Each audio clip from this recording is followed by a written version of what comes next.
I'm just so proud of all that and all the detail. And I'm constantly pushing for an exhibition because, and I've even done that little tableau of the different cultures and which costumes we'd use and everything, because I think people would love it. And I think they deserve to be seen in detail, up close, just to see what all these creative people have achieved. It's just so impressive. And yeah, so you never know. Watch this space. I'm still pushing for it. I won't stop.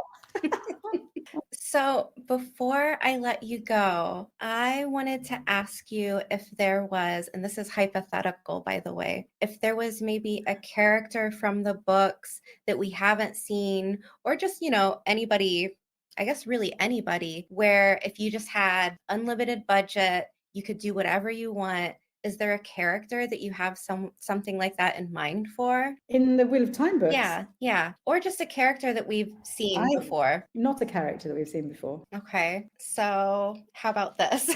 I'll reword it to make it not pertaining to season 3. Okay. Oh, there's a good character. My God. Well, okay, I see what you mean. I can't tell you. No. I will be shocked at Dawn if I tell you. But there is a character coming that is something else in season 3. It's not like anything from season 2 or anything you've seen before. I can't wait. There is something big. And it was a major collaboration between me and the makeup effect department. And it's one of those ones where Rafe goes, oh yeah, by the way, there's just this really, really important, really highly complex character that's coming for one scene and one scene only in episode 7 or something, or episode 8. Okay, like, cool. When you're right at the end of the show and you've got no money left and you think you've run out of ideas. Oh no. And then Rafe throws oh no. a grenade into the room like that, but it's worth waiting for. I'm so excited, and now you're going to have people online trying to guess who it is. And I feel like so many times whenever anybody learns something like that, everyone's scrambling trying to guess and make a puzzle out of it. But exactly, but that's fun. It really is. It really is. I honestly, if I have like an unlimited budget, I would love to build part of the Age of Legends world. It's a futuristic, but because the past futuristic, for me, it's something like a special. And I was like really looking for some like architects working in the 18th century and making this kind of the retro futurism, modern cities that they really like use like there's a famous architecture that they make like the whole structure as a big globe, and they designed it like at the end of the 18th century. So there was really there's a lot of like interesting details, but what was important for me that to find the balance between the nature and between the architecture and find the style for the Age of Legend. I don't see the Age of Legend like a downtown city, I really see that they found a way how to build the palaces, the castles, all the colonnades, on all the places in kind of balance between the nature and the place, and they found that, It's a little bit, we try to do it with that interior. I forget, it's a episode 7 of the first season. The shapes are kind of clean, and there was kind of detail which was really, it came from AK, one of our writers, that we were like doing the design, and she's like, it's still like too cold, and it looks too much like a Star Wars for me, and what we did we put like a wooden floor there, and suddenly it changed, because you can believe, okay, it's a different architecture. It's not like from our world. It's a futuristic in some way, but they are having still like a wooden boards on the floor, and it kind of making that immediately like a home for some people living there. And so I should say that if I had like unlimited time and budget, I would like to design some of these cities just for fun, to make that architecture happen, because I don't see that as our culture. I don't see that as a kind of skyscraper style. I can still see some kind of harmony between the architecture and the nature and the way how these things are done together. You said that you you were inspired by some architecture for those designs. Are there any names of architects that come to mind? Let me bring the book. Yeah, please.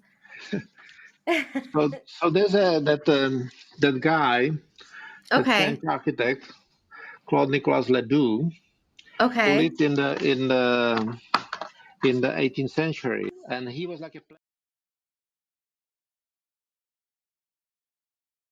Another one I have that's a pretty intense one is the word shaitan. So this is a really interesting one because I'm looking at the language and other examples of shai. Shai also means woman.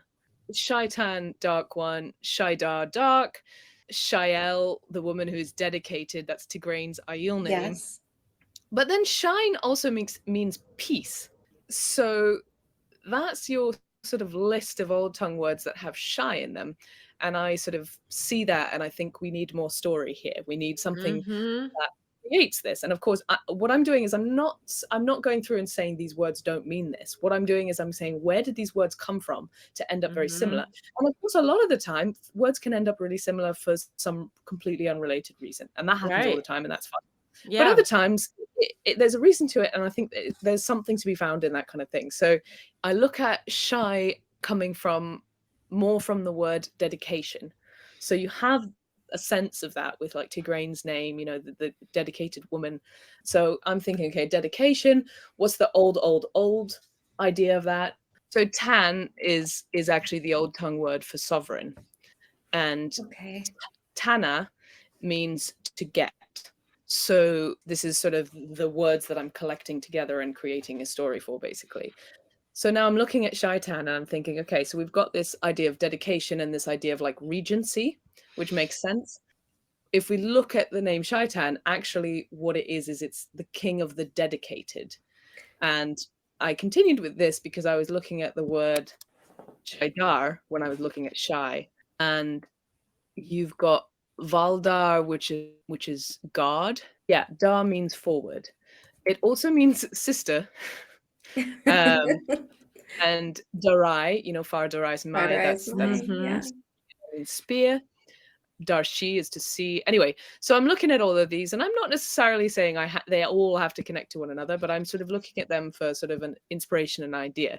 So Dar, I say, comes from forward, and in a case that's going to come from an old word that means far away. So it could have been used to mean far in the past or far in the future. It came to mean propel forward or move forward, which is how it presumably came to be in Shaidar.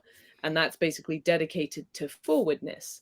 People who were dedicated to breaking the world wanted the forward to mean forward and not forward to mean returning and cycling in a wheel. They wanted Changing to go it, forward. So it's interesting because you think, what is the philosophy behind? And I think that's what's interesting about the Wheel of Time series is that they really are like kind of going into, well, what is the philosophy behind being a dark friend?